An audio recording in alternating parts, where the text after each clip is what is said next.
Your Excellency, most distinguished Mr. Vice President of the United States, Mike Pence, distinguished Minister of National Defense, esteemed Mrs. Pence, the Second Lady of the United States, all distinguished guests led by the Ambassador of the United States to Poland, ladies and gentlemen. I am delighted, and we are delighted together with my wife, to be able to host the Vice President of the United States, Mike Pence, together with his wife here in Warsaw.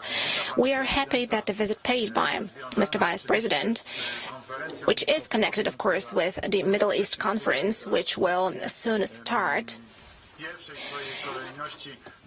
as its first item has got this political bilateral component between our two countries, between Poland and the United States. And today, for a few hours, we have been able to touch upon important and interesting topics of interest, which in this space between the United States and Poland today constitute the most important issues connected with our cooperation within NATO alliance and our economic cooperation.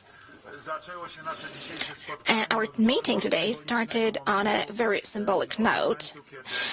It started when Minister of Defense Mariusz Błaszczak signed today an agreement on the future deliveries to Poland of high mobility artillery rocket systems, HIMARS, which I hope are one of the most important elements of the revolution in the Polish defense military infrastructure, which we have been implementing for a couple of years now, which we refer to as the modernization process of the Polish armed forces. This is the cutting-edge equipment from the United States, which I believe is going to serve to strengthen our security. I am delighted indeed that together with Mr. Vice President and our wives, we had an opportunity to meet with our troops as well.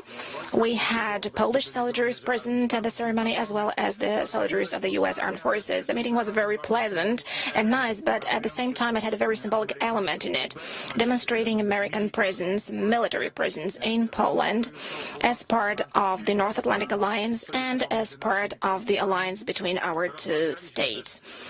We also discussed, together with Mr. Vice President, precisely the U.S. military presence. I'm really delighted because Mr. Vice President said that U.S. soldiers and U.S. officers who are deployed in Poland and those who were in Poland before says very highly the conditions here, briefly speaking, that they are pleased with their stay, with their service in Poland. I heard that the conditions we have provided them with are considered to be absolutely appropriate. I'm happy to hear that they are pleased with the cooperation with the Polish military authorities and civilian authorities as well. So I'm happy that our cooperation is going on very smoothly. I hope that our joint efforts aimed at increasing the presence of U.S. armed forces in Poland are going to bring effects soon. In the nearest future first binding decisions are going to be taken in this respect. This is what we should expect. We also discussed other issues which are clearly included in the Declaration on Enhanced Strategic Partnership, which myself and President Donald Trump signed in Washington. Namely, we talked about the energy cooperation. We also talked about economic cooperation. The energy cooperation is a topic of great importance in our mutual relations. Today, we have already signed a series of agreements to import LNG to our Świnoujście terminal. Right now, works are ongoing, connected with increasing the capacity of that LNG terminal. We hope that the works will be concluded with an expected effect and planned effect. In other words, we hope to increase this capacity to more than 7 billion cubic meters of gas per year. And we do hope that a large amount of that gas, which is supplied to Poland, is going to be supplied precisely from the United States. Apart from that, we are planning to make further investments in this respect, and this is what I flagged out in my conversation with Mr. Vice President. We also discussed the development of about the development of gas network in our part of Europe. We discussed gas security. We also discussed energy security. As far as other sources of energy are concerned, electricity, for instance, I also mentioned that Minister Piotr Naimski on the 11th of March is going to discuss about this in the United States with the Secretary responsible for energy within the U.S. administration, Mr. Rick Perry. These are going to be talks about cybersecurity and also gas energy cooperation, but these talks will also concern cooperation on electricity. So these are going to be the topics of interest, a topic of importance, in which we are going to implement this enhanced partnership in the nearest future. This is also something that we discussed today with Mr. Vice President. Apart from that, we talked about general business cooperation.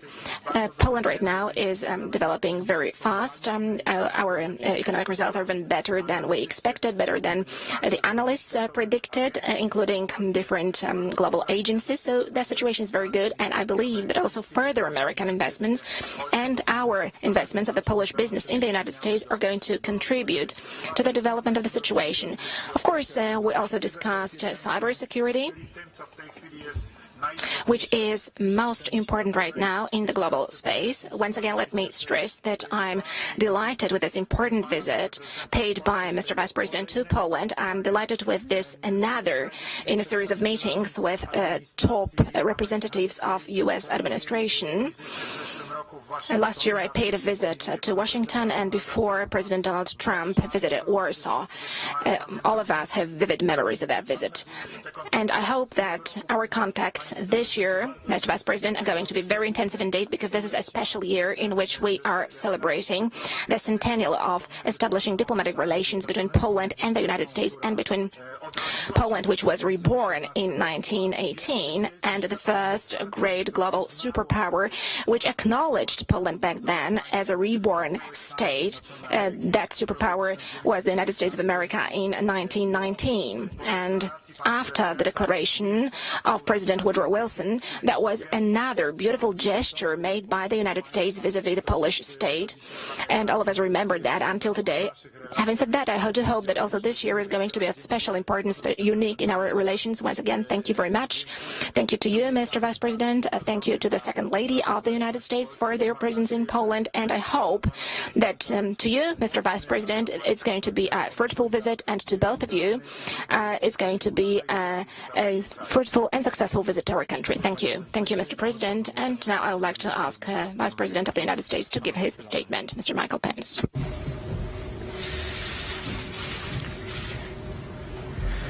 Well, thank you, President Duda. Thank you for those very kind words and for the warm hospitality that you and the First Lady have shown to my wife, Karen, and me during our very first visit to Poland.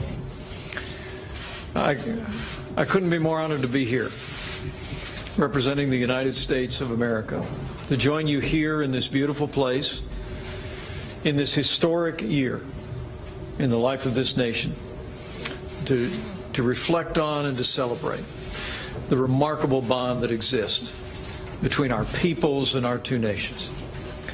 And Mr. President, I'm here today on behalf of a friend of yours who came to this country just 2 years ago, who welcomed you to the White House last September, and a great champion of the United States-Poland alliance. I bring greetings this morning from President Donald Trump.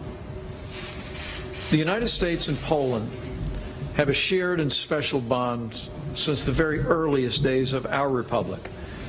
And today, Polish Americans are one of the most vibrant threads of the American fabric.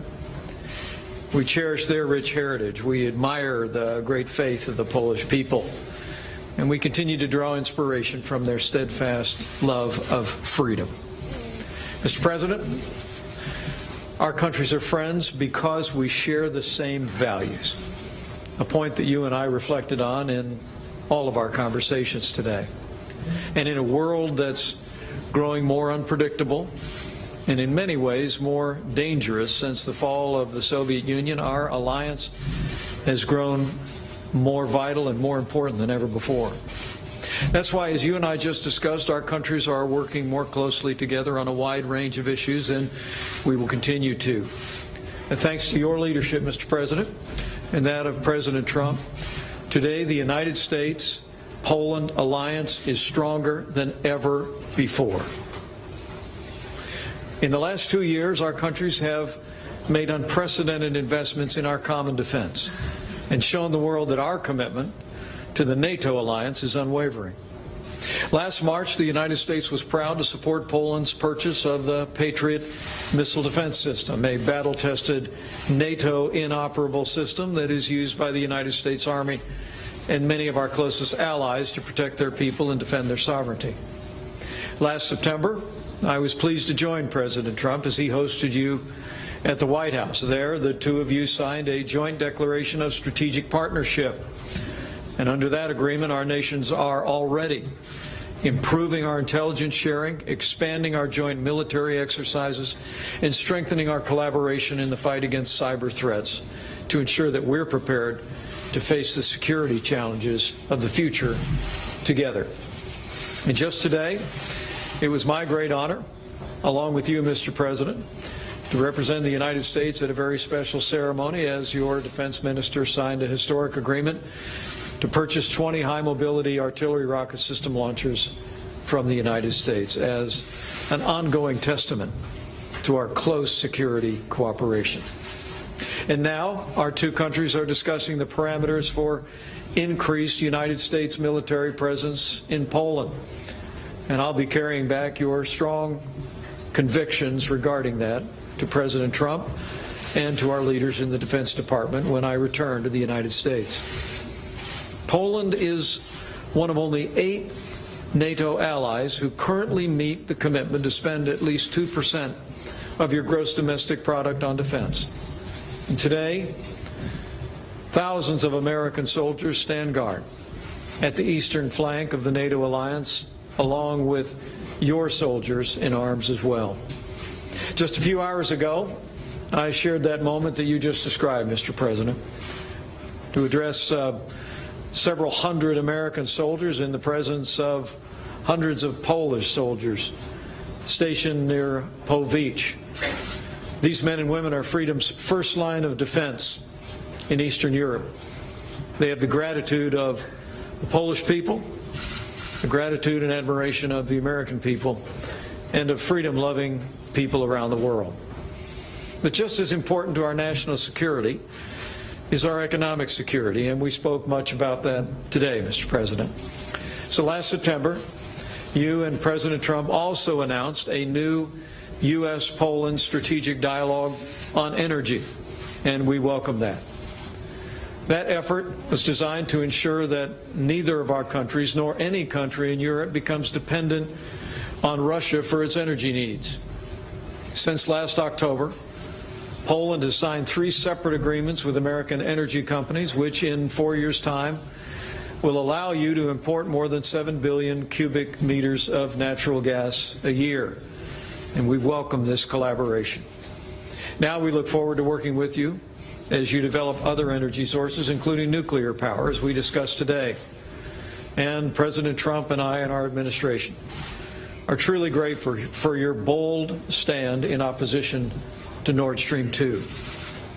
The United States also welcomes Poland's partnership as we work to protect telecommunications sector from China. The recent action your government has taken against a Huawei executive and a Polish national accused of cooperating with him demonstrate your government's commitment to ensure our telecommunications sector is not compromised in a way that threatens our national security. We must continue to work together to ensure that all investment review mechanisms protect critical security and economic infrastructure going forward. And Mr. President, we are grateful for your leadership and your actions.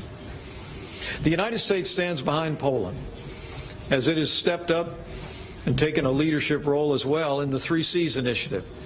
As President Trump said not long ago, With the expanded trade and new infrastructure between our two countries, we can unleash an incredible energy innovation that's safe, responsible, and environmentally friendly.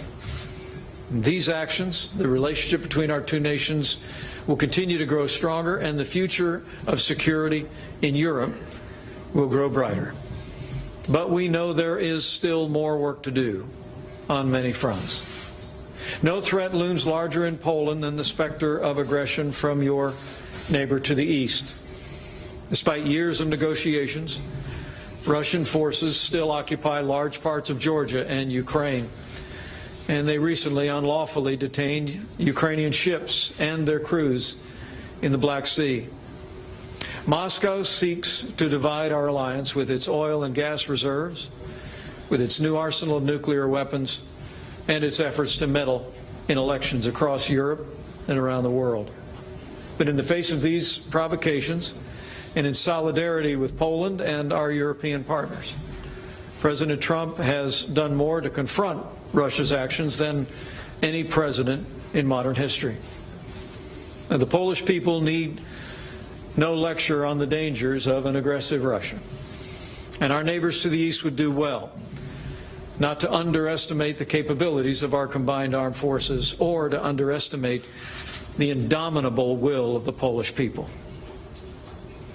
In recent years, Poland has become one of our most crucial allies and a major player in world affairs.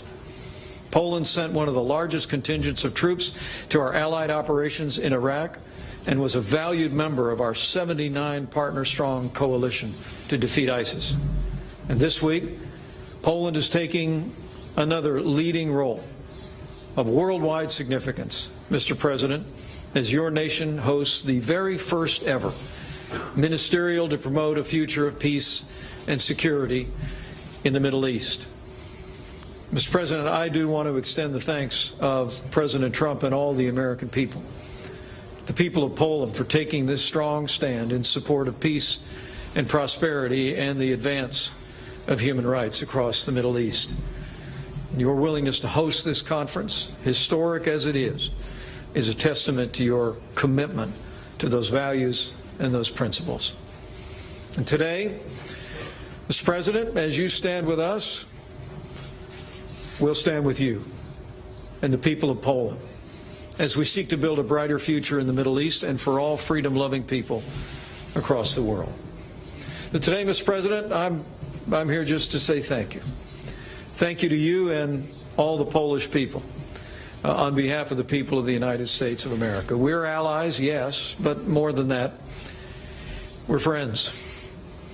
We have an abiding friendship that's grounded in the ideals of freedom and democracy, and it's grounded in generations of heritage.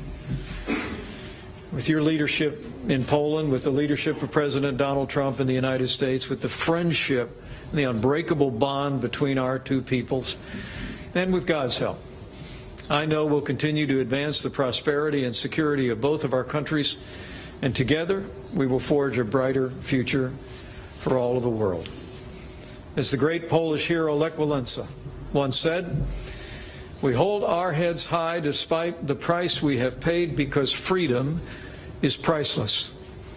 Today, we in the United States hold our heads high, just as you do, and the Polish people do, Mr. President, as we stand shoulder to shoulder with you for the priceless gift of freedom. So thank you for your hospitality. God bless you. God bless Poland, and God bless the United States of America.